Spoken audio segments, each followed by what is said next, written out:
Friends, welcome to this monthly meeting. We are having under the auspices of ISHA, the Institute for the Study of Human Awareness. The idea of having these meetings on a monthly basis is to keep us on track on the spiritual path. Our minds being what they are, we lose track very quickly because of the diversions and distractions that are around us in our daily life. And that is why we need a little re-trigger to get back on track and change our priorities as they ought to be, which should be that the priority of our purpose of human life is to go back home, and it should be number one. It should be priority number one, that we have to take steps of what will happen after we die in this physical body. Do we want to come back into this cycle of rebirth, or do we want to go back home? If we are fed up of our stay here, if we feel we have had enough of it, if we feel this is not our home, then these are the signs that we are a seeker of our true home. And when you are a seeker of a true home, no matter where, on this planet or anywhere else, if you are a seeker of your true home, want to go back to your true home, a master will appear in your life, sometimes by coincidence, sometimes by a strange set of circumstances, but a master will appear in your life. It is so set up already. It is not something new. This arrangement has been set up by our own totality of consciousness before this creation came into being. Which means we have ourselves made an arrangement that when we are tired of this journey into a foreign land of physical, astral and causal planes, all planes working under the power of our own mind and not of our soul or spirit, we have made an arrangement ourselves at inception that when we want to go back home and we are tired of this, we have had enough of it, a master will appear in our life and he will guide us to go back to our true home. It can be anybody. A master does not have special wings to fly. He is a human being, just like us. A master acts just like us, with no difference.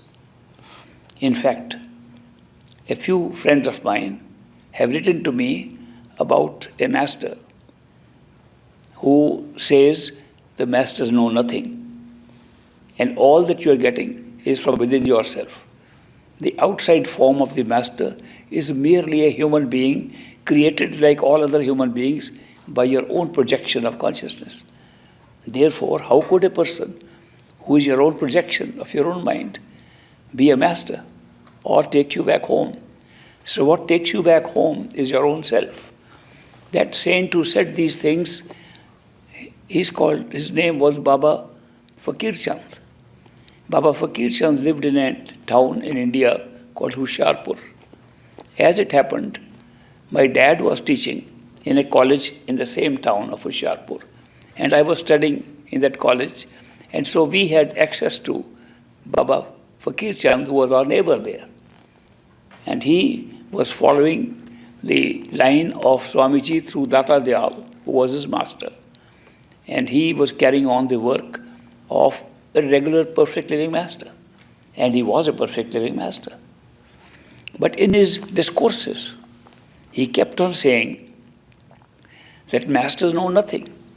In fact, he gave an example that in the First World War, he was in the military.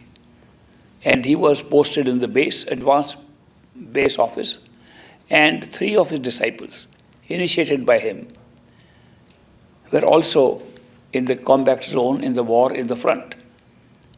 One day, those 3 disciples of Baba Fakir Chan got ambushed by the enemy, and they saw that the enemy was on all 4 sides. There was no way for them to escape. And therefore they said, now that we are going to die, we'll be killed any time by the enemy. Let us sit together and pray to our master, Baba Fakir Chan, that now we are ready to go back to Sachkhand, our end has come, and please help us to go back within ourselves to our true home. At that time, the three sat down and they closed their eyes and they felt that Baba Fakir Chan was present there. They opened their eyes and he was standing in front of them. All three of them saw him. They bowed at his feet, which is of course the custom there, and they touched his feet and said, "Thank you, Babaji, for coming here. We thought you were in the back post." He said, "I have come to tell you that you are not going to die today. I have come to tell you that where you are standing, behind that there is a bush. And you open that bush, cut it off. Under that is a tunnel. That tunnel will take you behind the enemy lines, you'll be safe." And he disappeared while they were watching. So they knew it was not the physical form, but it looked like the physical form. So they removed the bush and found a tunnel. And they came through the tunnel and went out behind the enemy lines, were saved, and ran to the base post to go and say thanks to the master for saving their life. When they reached there, Baba Fakir Chan, who was also in military uniform at that time, he received them and they said, "Thank you very much, Master, for saving us." He said, "When did I save you? I have no idea." They said, "You appeared before us. All three of us saw you. And you saved us by telling us a route which you could never imagine that a tunnel existed there to come out. It's all you are doing. Master, don't pretend that you don't know about it." And Baba Fakir Chan said, "The truth is, I know nothing about it. The truth is that shells were falling outside my tent. I was shivering with fright myself. How could I be going out to save you?" And this story, he has told in his own words in his satsangs. And he tells the story. There's another satsang of his, an informal satsang with a group of people. In one, Harjit Singh is sitting and he's addressing most of his remarks to that friend of his. And he says, "People ask me, Babaji, if you know nothing, how are you initiating people? And how are you telling them what to do to have dhyan of the master and to look at me and get the dhyan? Why are you telling them that if you really know nothing?" And in that discourse he describes, he says, "I am not saying that I do nothing. I do everything. But the I that does everything is inside you. I am a projection from the real master who's inside you. I am trying to draw your attention to the inner self, which is the only reality." He said, even the astral form, the radiant form of a master that you see in meditation is not real. It's made up. The master you see in physical body outside is not real. It's made up like anything else. If everything around us is Maya, illusion, how can one piece out of it, a human being, be different? So the master is the same form as the rest of the creation, outside, unreal. So Baba Fakir Chan explained that there is only one reality. You can give it any name. You can call it Anami, you call it Satnam, you give it any name. You can call it the ultimate truth, you can call it the total consciousness. It doesn't matter what name you give. That's the only reality. From that reality, everything has been created step by step. Nothing else is real. So when you say that Master comes to help us, and that Master came and helped you when you were ambushed by the enemy, it is not me. It's not my radiant form. It's none of the forms. It is the truth, the ultimate, the only reality that took the form of a Master and helped you. It's the same reality that is taking the form of me as a physical being to help you. But don't start taking things that are created by illusion as reality because they are helpful to you, because you made an arrangement to have this system go to take you back home. He emphasized this point. And he said, I'm sitting in front of you, Fakir Chan says, and you have come to me for my satsang. I'm giving you a discourse. It will help you. But where will you really get help to go back home? From within yourself.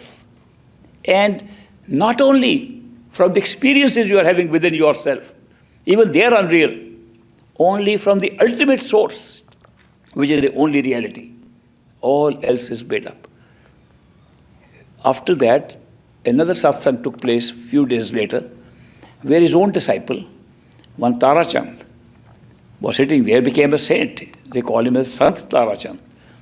So Sant Tara Chand came to see him, and Baba Fakir Chan introduced him and said, today Sant Tara Chand is going to give a satsang. So Baba Fakir Chan is sitting next to him, and Sant Tara Chand is giving a discourse. And what does Sant Tara Chand say in front of his master? He says, don't believe this guy. If he could do nothing, why am I traveling 1,000 miles to come and have his darshan? Why am I coming to this man if this man is doing nothing and he knows nothing? Why am I running after him? And he says, I can tell you the truth. Without coming to this man, I could have got nothing. Therefore, he is a perfect living master in human form, and he can't even deny sitting next to me. And Fakir Chan laughed and smiled.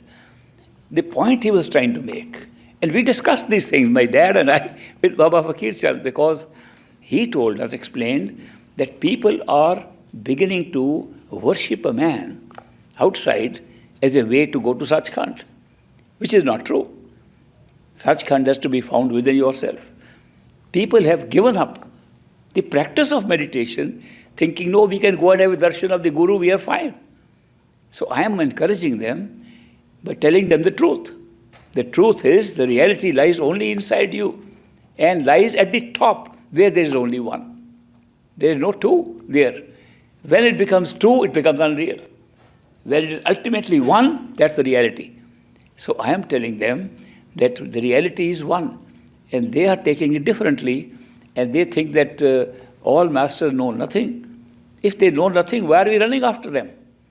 So what is the truth then? People are asking me, and I am giving an answer today because I know Mark is recording this, and it will go to many questioners, same kind of questioners who are asking that Baba Fakir Chan says the master know nothing. Is it true? Now the answer, of course, is they know nothing. They are ordinary human beings. But without them, you can get nothing. Without them, without their initiation, without their giving instructions how to go within, without their knowing who you are, without their being able to guess what you are thinking, without being acting so superhuman in the human body, they wouldn't be masters. So they do all these things, but their life is like an ordinary human being. People come to me and thinking I am a master. I first of all say, dispel that feeling. No, I'm an ordinary person, a seeker, a sevadar of my master. He was a perfect living master, not me.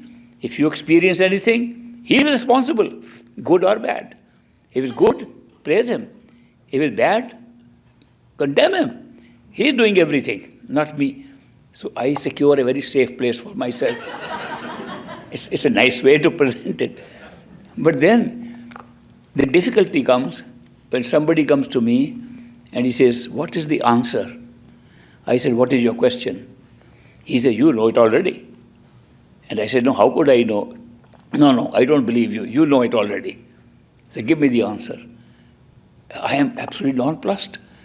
I don't know what he's asking, what information he wants, and he's putting it on me. So I herald a guess. Sometimes the guess can be yes. Sometimes the guess can be, yes, work on that. Sometimes guess can be, And they all work. How do they work? I don't know how they work.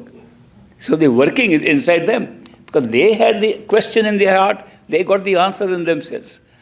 I have frequently said that nobody can ask a question unless you already have the answer to it within your own consciousness.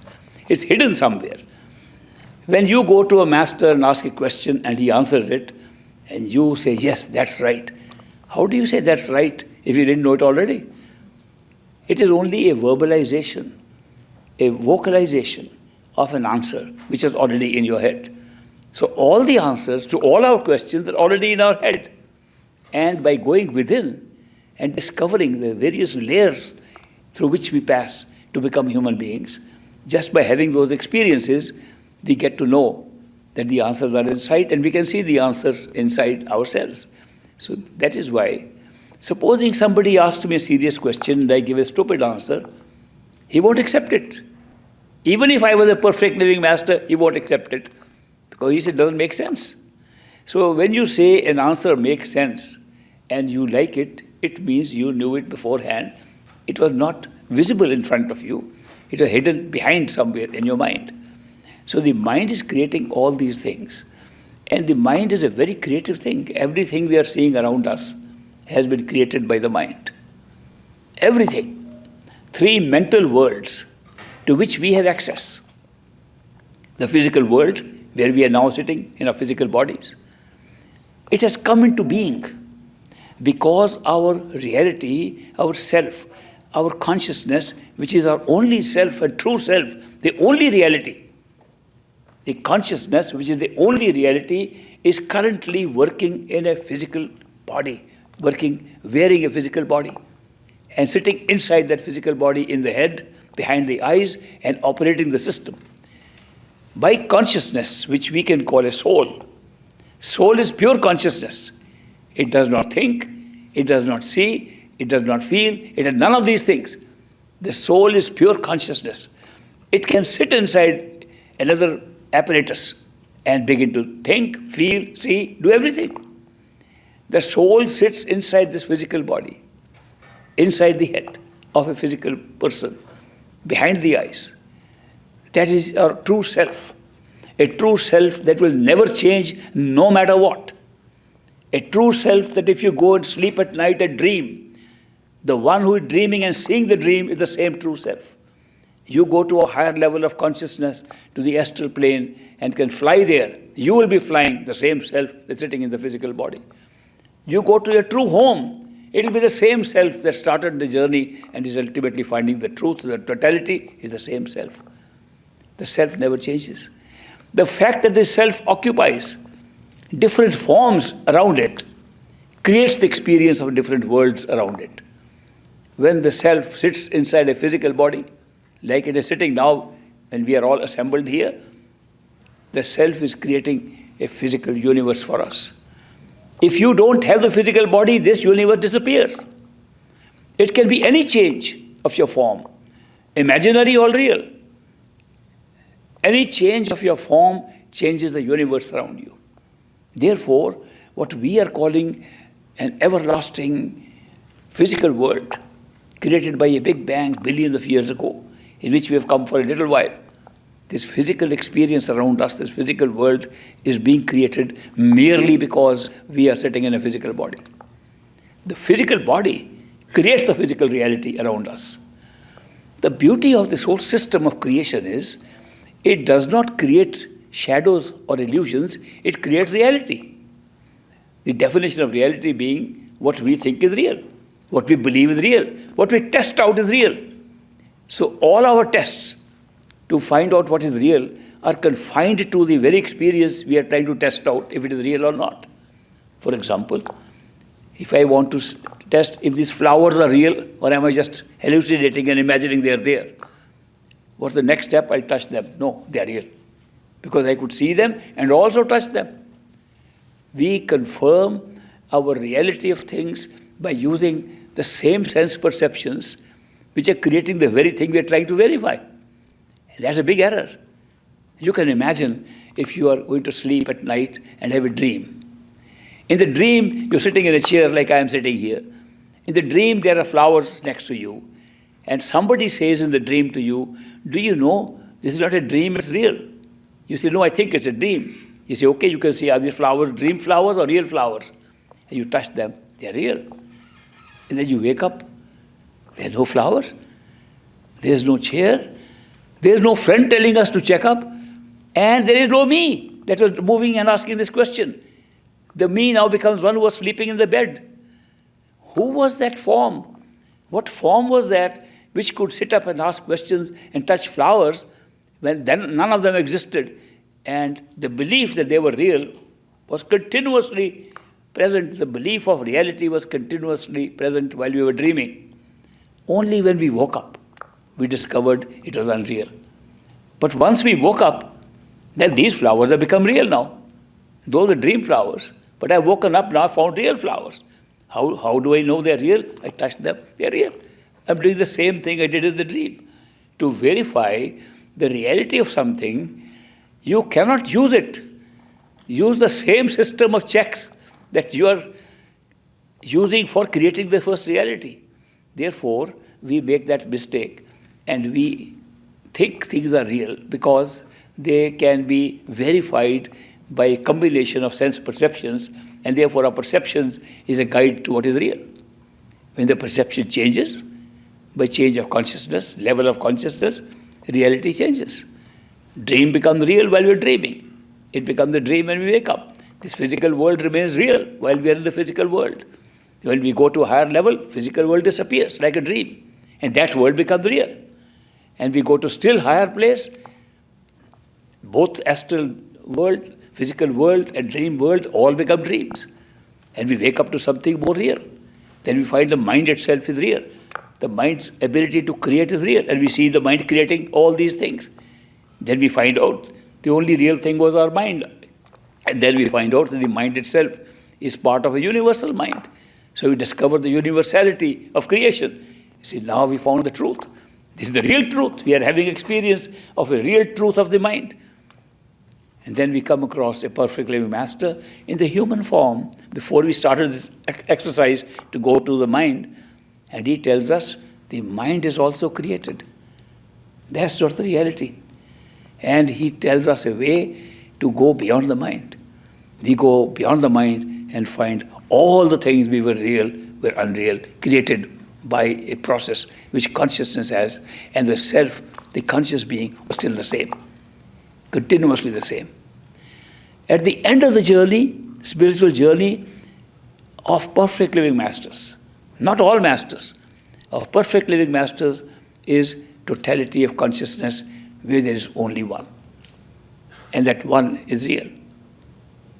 Not the manifestation of one. The one that creates the one is real. Let me distinguish between that too. People say, let's go to Sachkhand, our true home, because that is real. I'm saying boldly today, even Sachkhand is not real. Nothing created anywhere is real. The creative power, the creator is real, not the created things, no matter what it is. The created things create their own depth of reality. They look more and more real as we wake up higher and higher. Ultimately, it's complete reality. It's a created reality. But the one who is creating this reality is our consciousness, appearing as an individuated form, as an Atma or a soul, right here. Continues to be individuated right up to the mind level, and even beyond the mind, remains individuated as one unit. Ultimately, in our true home, merges with totality and finds that everything that was ever created was all within that one consciousness. Nothing happened outside of it. It is like consciousness is like a daydreaming being who daydreams, whatever he daydreams becomes reality. Something like that. Therefore, consciousness has the power to be conscious of anything it likes. It's an arbitrary consciousness. It is not only arbitrary, it's playful. The word they use in India for this function of consciousness is Moj. Moj we have translated as will. It is the creator's will that creates everything. It's the consciousness will that creates everything. In totality of consciousness, it's will that creates everything. Will is not a correct translation, because the same word Moj we use, let's have Moj, let's have fun. So it is a fun will, a playful will. Arbitrary, playful will is what the Moj of the ultimate totality of consciousness can be termed as. The whole thing has been created for a playful purpose. It's a game. All levels of creation, including our true home, has been created as a game so that consciousness can play around in it. And right now, we are in a certain section of that game. The section we call physical body in a physical world. It's just part of the same game. And we can rise lower, go to dreams, or rise higher into astral experiences. It's still a game. We don't take it as a game. We take it as the only reality, not only reality. We take it as the only reality. Any one level of consciousness which we are experiencing, that level is the only reality. That's beautiful. If we had multiple realities, everything will become sham and become unreal. So by confining ourselves to one level of reality, right now the physical reality, it makes it an absolute reality. That there can be nothing more real than what we are experiencing. And that is why it's the best form the consciousness has used to create reality. Otherwise, it would only create illusions. It would create maya, mithya, what they call something that is destroyed, that just comes into being and is destroyed, something temporary. All those things that are temporary could not be the reality, and all these things are created temporarily. We physical bodies, what life do we have? We have a life of, 100 years? Not many people live and reach 100 years. Very small fraction of time. Even if we take the physical calculation of time from the Big Bang of billions of years, then 14 billion years earlier, this whole universe started. 4.5 billion years ago, this planet came into being where we were sitting, and in that we have a 100-year life. It's like a few seconds. If the clock from 12 to 5 was our total creation, it's just a few seconds we are here, not even a few seconds. How are we giving so much importance to the few seconds? And if you go to sleep and have a dream, what's the time frame there? Our whole life is a few seconds, maybe a few minutes. In 1962, I came to the United States for the first time to stay here and to study here at the university and to learn more about America. In those days, they were studying sleep and dreams in a big way. And I attended one of their courses. I attended with them their experiment they were doing on sleep and wakeful states. They found out by taking subjects in their lab to go to sleep and put electrodes on them, cameras on them to see the rapid eye movements of the eyes and monitor all the vital forces, vital signs of the body.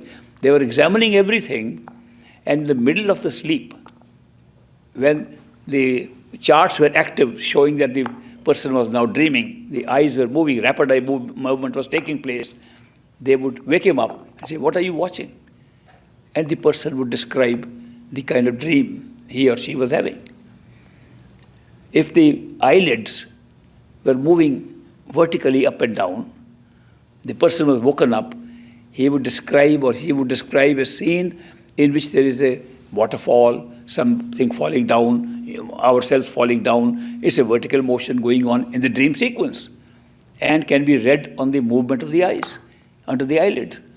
If the eyelid, the eye inside the eyelid was shaking like this, you could read outside on the eyelid. Then you wake up, say, I was watching a tennis match, the balls were going from here. It was a horizontal activity going on in the dream, which was being represented on the eyelids. They were taking pictures of the body. A very stormy scene was going on. Somebody was attacking. The whole body was moving around, turning around while in sleep. So this physical body was totally connected with the events that were taking place in a dream. But the subject was taking the dream to be the only reality. Then these people would record. The lab people would record what they are saying about the dream. And in the morning, when they woke up, they had no idea they had any of those dreams. They discovered we dream every night, all of us, several times. And no dream lasts more than 12 minutes. They didn't find any case. Some of them last a few minutes, some of them last less than a minute, some can last 5 minutes.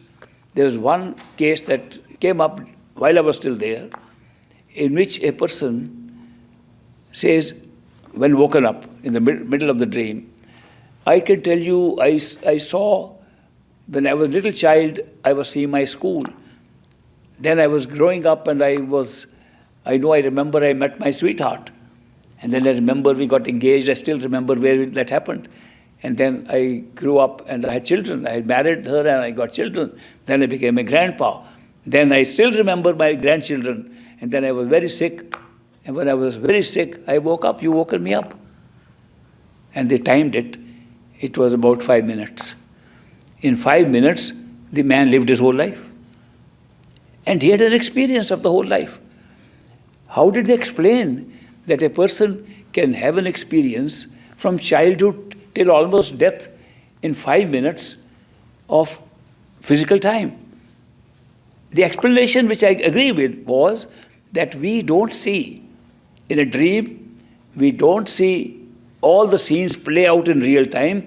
We see flashes one after the other, and those flashes create the impression that so much time has passed, and we take it as normal. We, in a dream, we can be in one town now, after 1 second we can be in another town, one time in Chicago doing something, next minute in New York, and the dream it will look absolutely real. Nobody has ever questioned in the dream, how could I jump immediately from Chicago to New York at once? In the dream it looks real. The laws of nature operating in dreams are different than the laws of nature creating the sequences here. So they explained that we have flashes of experience, visual experiences, flashes which come rapidly, but we assume, and by assuming, experience the actual time flow of many years. And I was very happy to hear that explanation because I knew this is exactly how we live here now. We are not passing through real time here, we are living in flashes here also. The mind creates flashes. We are living in still pictures now. It doesn't look like still. It's like a movie. You go and see a movie on the screen, everybody is moving around, and if you go and see where the projector is, each is a single picture being moved rapidly. If we move it slower than 16 frames per second, it'd be very choppy, we won't see there's any movement. You speed it up, it becomes movement. Here we are moving millions of slides per second. In the physical world, it so smoothly runs into it. Why? Because the mind has an ability to use persistence of vision, persistence of an experience, and create continuity and movement and mobility. That is why in the movie we see movement because they flip the single pictures so fast and they are connected one with the other. The gap between the two of 1/16th of a second or 1/32nd of a second that you're using now, that gap is covered by our mind, and the old picture continues to merge in the new and creates a continuity of movement. This life we are leading is just exactly the same thing. But how will you know it? If you leave the screen where you're seeing the movie and go back into the projector room and see how the scene is being projected. Supposing you are in a movie theater and you are seeing the movie and somebody says, this is not a movie really. Nothing is moving. It's all still. You don't believe because you are seeing the movie yourself. Then you have to go back. It's not in front. In front is exactly the movie. You go back and at the back is a projector. And the projector has a film loaded into it. And that film is all single pictures which are not moving. But the projector is moving them fast. And therefore, on the screen you are seeing movement. And behind the projector, there is light. The light is what is projecting through the projector and creating the shadows which look like real movement. And you go and verify, it is true. That all the time you thought they were real characters, you were identifying with them, you were laughing and crying with them, you were feeling so tense if serious scene would come, you sit on the edge of your chair, taking it real. When you found out that there was no reality, you also found out another thing, that the film was not being made at the time when you were seeing it. It was pre-recorded. The film was loaded into the projector and the film was shot way back. It was brought to the movie theater and it was put at the back. Now this is a simple simile I'm giving, an example. It's happening to us right now as I speak. What we are seeing is a multi-dimensional screen. Around us is a multi-dimensional screen. In that, everything is being projected, including our body. What is not projected is the viewer of this movie who is sitting inside one of the characters of the movie. A little different from the other movie, because in the other movie, we sit separate from the screen, and therefore we can keep the identification we are just watching a movie, if we want to think of it. Most of the time, we don't want to think of it. We want to enjoy the movie as reality. But if we know that we are not on the screen, we are sitting up aside, it becomes easy to know it's a movie. Here in this movie of physical life, we are sitting in one of the characters. And therefore, the character around us is also part of the movie. And so are all the other characters part of the movie. How do we then, when you're sitting inside a character, look at the projector? Fortunately, the projector is also within the character in which you are sitting. And you go back inside. Ignore the movie for a while. Turn back inside. Go within yourself, inside. And you will find that what you thought was life happening around you was actually a projection of a movie pre-recorded and pasted in your mind right there. That it is not playing real mobile scenes, it's playing single shots, even now. And you will see that the projector in which put in is called the human mind. And the light without which nothing will be visible is your soul, is your consciousness. The consciousness presents itself through the projector of the mind and creates a multidimensional movie around us and looks so real. It's a beautiful thing. How could anybody improve this kind of creation? How could anybody improve on the system by which we can identify completely with the characters of the movie and become a reality of a character ourselves, as if this physical body is our reality? How does it happen? Because we don't look behind. We don't look inside. We look outside. We are continuously watching the screen outside, which looks so real, and therefore we are going through the ups and downs of a movie in which we are participating by sitting in one character. But you can see it. Once you know the truth, I'm sharing this truth with you, that go within and see how the projection is taking place. You can also find out that the entire life that you are leading is totally pre-filmed, predetermined, and you can make no change whatsoever in it.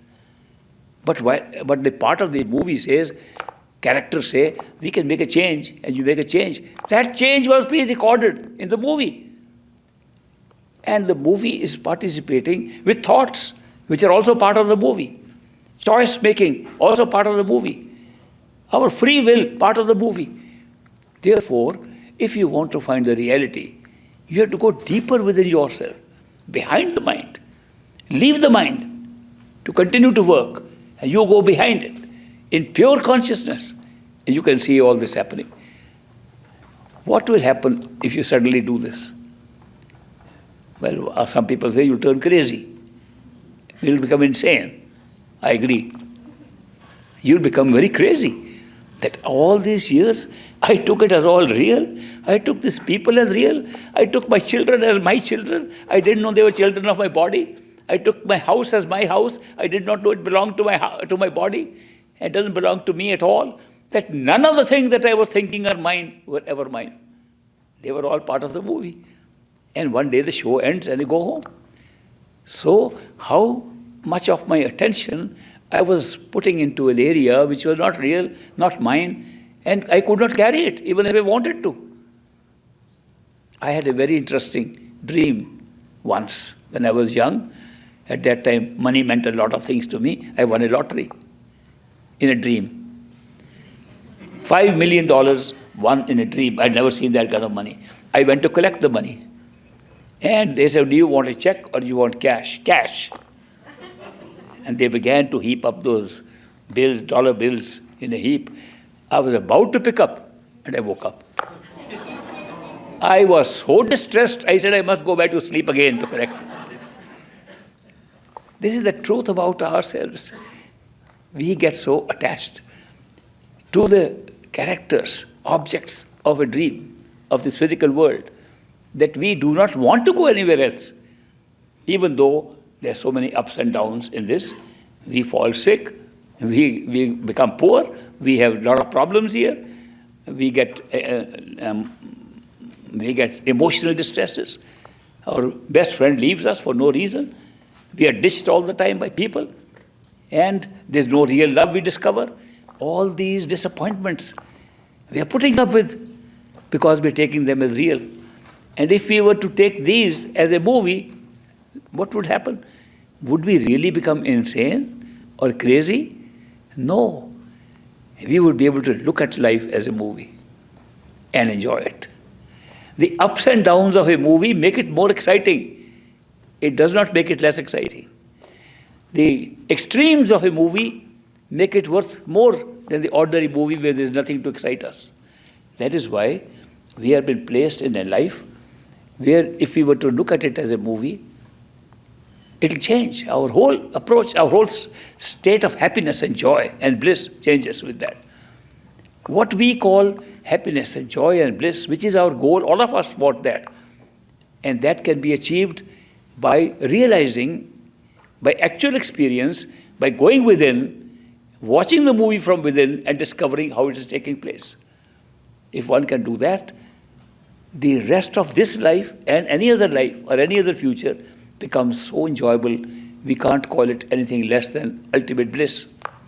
When people talk of a blissful state, that's the blissful state, a state in which you can relax and watch the movie. Now, it's not difficult. I'm making it sound that you have to really go to the projector room and all that. No, I can give you a simple way of looking at life as a movie. Get up in the morning, close your eyes, and feel you are sitting on a chair inside, behind the eyes. That this is your place to see life. And remain there, relax there, have a nice cushion, best cushion, chair, comfortable chair, behind the eyes. You sit and relax there. And then open your eyes and see through the body, through the eyes of the body, a world, and it becomes a movie. Don't lose your position there. The secret is not to lose your position where the self operates from behind the eyes at the third eye center. If you can locate yourself there, you solved a very big mystery of life. So the true meditation, a spiritual way of finding the truth, is to go within yourself, within this body of yours. Within this body, because the body is our only reality at this time. If we go somewhere else, then this body will not be our reality. But to start with, we have to go within this body, behind the eyes. Why do I recommend that place behind the eyes? Some people say, why don't you say heart? Why not the heart chakra? The heart chakra seems to be the most important chakra for people who are emotional, who want emotional experiences. I have noticed that. A lot of people get emotional experiences by concentrating their attention on the heart chakra. But we don't see from the heart chakra. We don't locate things from the heart chakra. We don't die in the heart chakra. We die in the brain chakra, in the two-petal lotus, which looks both outside and inside. Even if you want to examine the nature of the 6 energy centers in us, you will find that the only center worth examining is the two-petal lotus, which are the 2 eyes. They look outside, and you go down to the bottom through a yogic practice, come all the way up to the two-petal lotus, they look inside. All the others are duplicates of the same set of centers, awareness centers behind our eyes, energy centers below us. That's a good combination. If you are able to sit inside the head, behind the eyes, and then watch out for the movie, you'll find the reality is inside. This is all a movie. And what will happen? You'll enjoy it. You'll enjoy your own character's game as well as other characters playing that game. It's a remarkable way of looking at life. And if you are going to meditate, that's the way to start anyway. If you want to find the highest truth, what is real? What is permanently real? Who are we? basic questions of a true seeker. Basic questions: who are we? Where is our true home? Why are we in a human body? What is the purpose of human life? If you have these basic questions, the answers are found all by withdrawing your attention inside and starting your journey from there. Of course, it can be a dangerous journey too. Just like we face dangers outside in this world, we come across difficult situations, we have falls, we meet unscrupulous people, we meet dishonest people, and we have many disappointments outside. The dangers inside too. To avoid those dangers, it is best to have somebody in whom you can trust, who you love, who can be a permanent friend, and who travels with you when you take that journey. Now that's great. If you can have all these conditions met, that you have a friend who goes with you on the journey of truth from behind the eyes right up to totality of consciousness, and who knows the way already, who's already been there, and whose friendship can make you a permanent co-traveler, the greatest thing that can happen. This is what happens when a seeker gets initiated by a perfect living master. A perfect living master is one whose consciousness, whose awareness at all times is consistently knowing all these levels of creation and the totality where it's only one consciousness. It is not that he has to go and find out. There's nothing to go. It's all there. Supposing you have something right here, you say, I'm going to go right here. How can you go? If you are where you are, how can you say, I'm going to go there? I'm going to have a very great spiritual journey. People say, let's go on a spiritual journey. And I say, where are you going? To a true home. Where is the true home? Right where you're sitting here. So what kind of journey is that? It is not a journey of distance at all.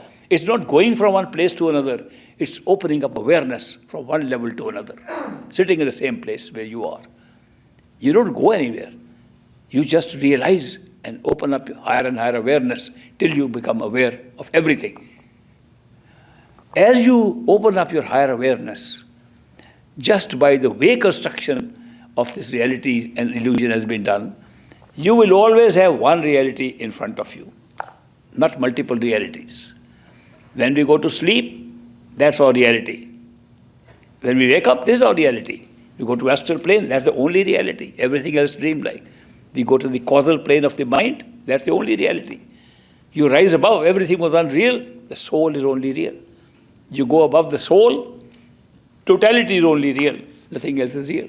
But when you merge in totality into oneness of one consciousness in which the whole thing has started, then you are aware of everything at the same time. This is their advantage that these perfect living masters have over us, that they are constantly aware of all these levels. For them, all the levels are real and unreal at the same time, because they know the purpose of creation. The purpose of creation was to have different series of experiences at different levels.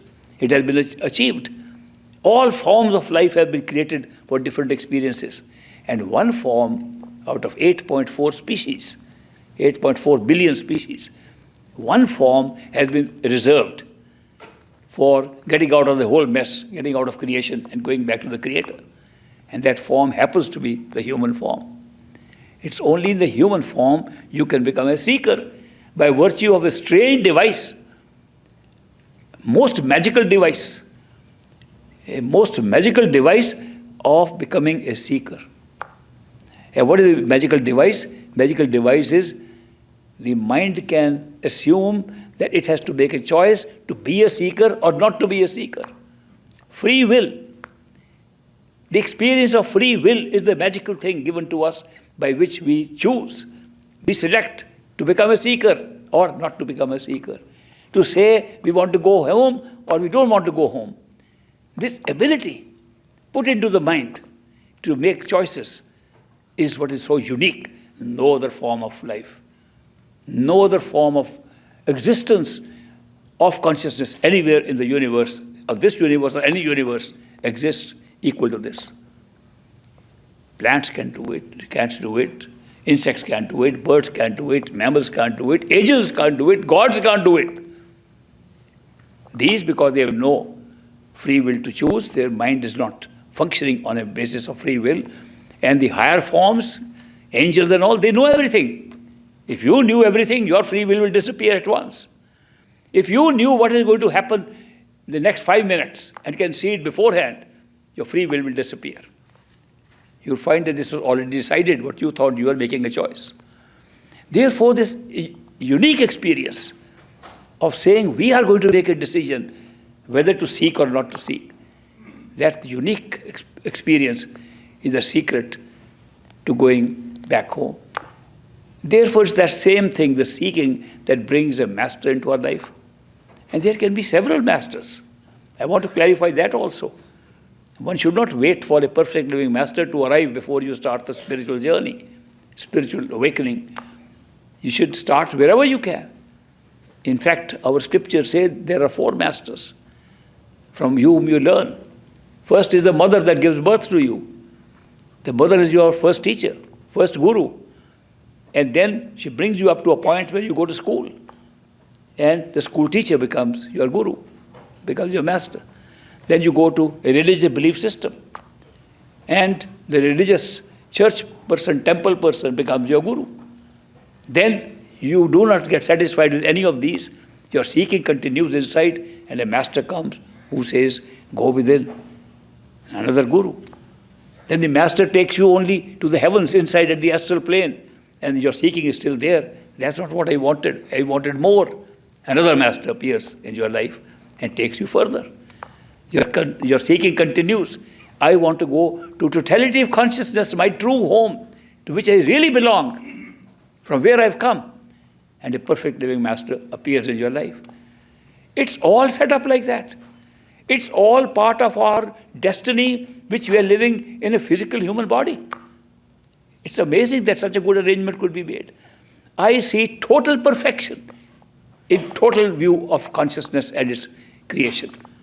If you see parts of it, it's all imperfect. Just seeing a little bit less than the total makes it imperfect. But when you see the total, it's perfect. Where do you see the total? Only when you become total. When you become totality of consciousness, the ultimate creative power that set everything in motion. So the most wonderful thing about all this is that having been given this opportunity of a human life in order to have free will, and having free will in order to become a seeker, and becoming a seeker and finding a master who can take us within, and having found a master to proceed with him till he can take us no more and still have the seeking and go further. And ultimately, the ultimate seeking brings a perfect living master, and you go back home continuously thinking, he knows more. Maybe he knows more, that's why he knows the way, he knows where I'm going. And it takes you through very strange experiences. And at the end you find he and you were the same. That you were yourself the master. But you couldn't see yourself, so you projected an image and produced a human being as a master. It's a most remarkable spiritual journey. There's nothing like it. And yet, so many of us are treating this whole opportunity as a philosophy, just as something to debate about what is real, what is unreal. Do we really have free will? Do we don't have free will? You could be debating these subjects for your life. And some people tell me, I can't take even the first step unless I'm satisfied. Then I tell him the story of the guy in India who fell into a well. Those wells don't have parapet walls, so they are flush with the land. So in the darkness, a professor, intellectual professor, a questioning guy like many of us, he fell into the well. And he was moaning and groaning, and a passerby came and he heard some voices. And he came, he said, oh, sorry, you have fallen the well, but lucky, the water is not deep. I can go and bring a rope and pull you out. And the philosopher says, no, but first explain to me why I fell into the well. And then you also tell me, how can I trust you that you will bring the rope? And even if you bring the rope, How can I trust you that after lowering the rope, you'll not drop me again? And the guy outside says, look, can't we discuss all these things after you're out of the well? Then we can discuss how you fell into the well. We can discuss why I had to bring a rope. Can't we discuss? No, I won't take anything. I won't even listen to you unless you first convince me that you are a trustworthy guy, that I can have faith in you, that you will really bring the rope. The guy says, okay, then you stay in the well. And that's so many of us are staying in the well with our minds debating this thing. Whereas these perfect living masters come and say, you take one step forward, we'll take 10 steps more.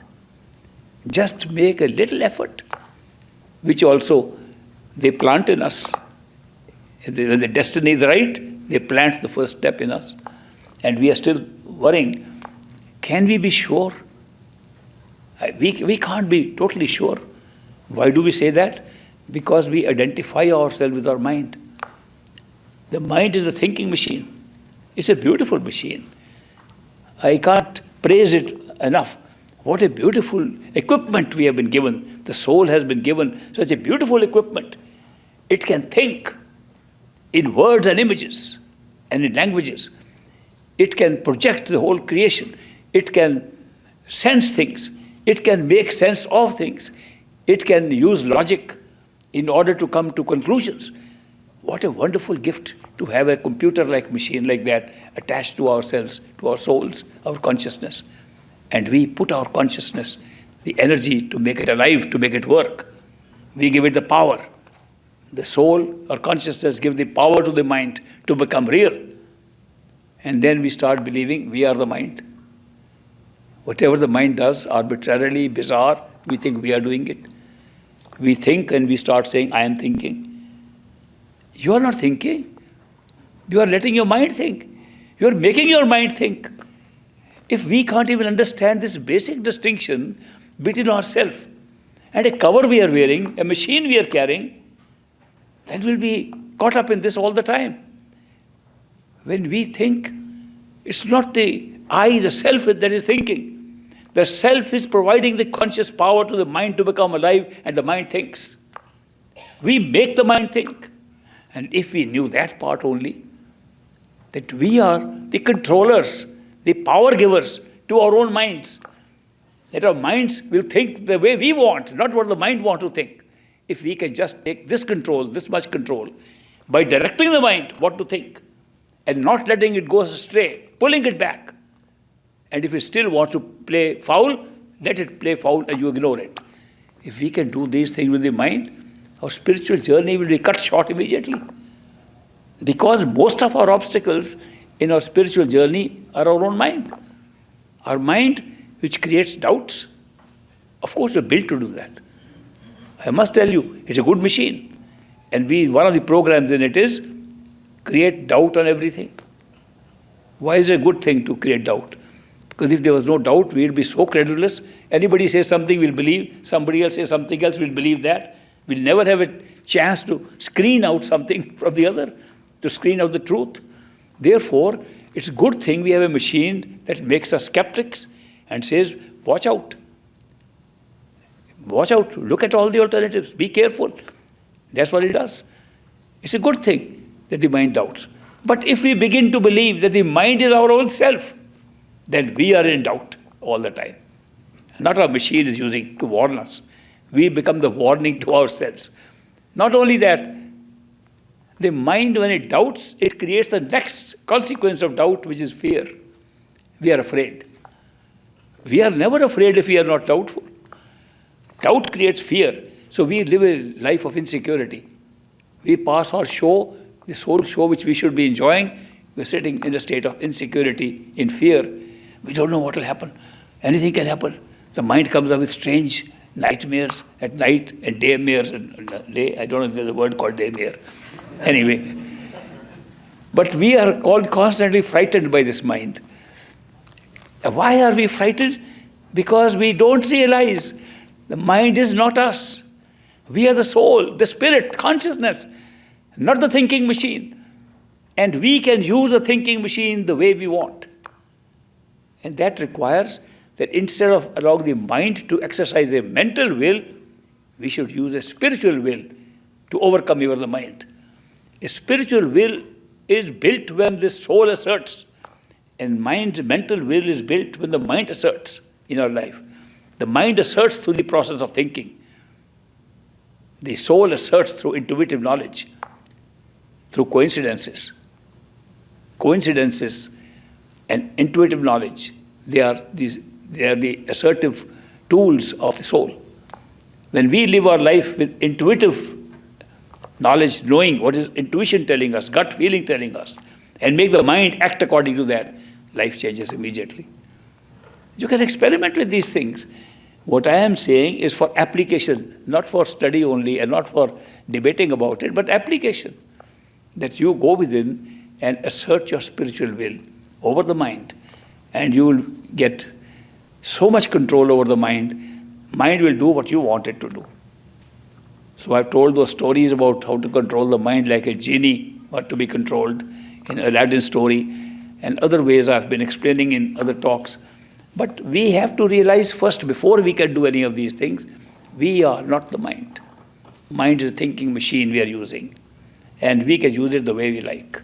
And that little practice is required to give directions to the mind what to think.